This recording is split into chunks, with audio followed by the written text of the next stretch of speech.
ചില പാട്ടുകളൊക്കെ ഞാൻ പാടുന്നത് ആരുടെയൊക്കെയോ നെഞ്ചത്തോട്ട് അങ്ങോട്ട് ഡയറക്റ്റ് കയറുമെന്നൊരു പരാതി ഉണ്ട്. സോ അങ്ങനെ പരാതികൾ കിട്ടുമ്പോൾ നമ്മൾ അതിനെ പറ്റി അന്വേഷിക്കണമല്ലോ.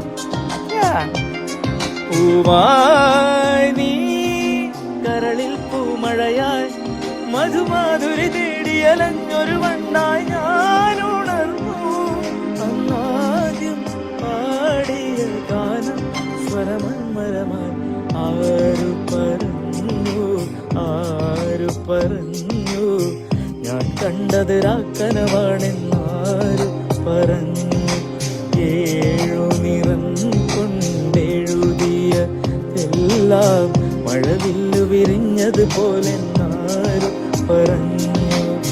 കളി ചൊല്ലും കുയിലാണോ കുഴലൂതും കാറ്റാണോ ആരാണി കള്ളം ചൊല്ലിയതാരാണാവോ. ആരു പറഞ്ഞു ഞാൻ കണ്ടത് രാക്കനവാ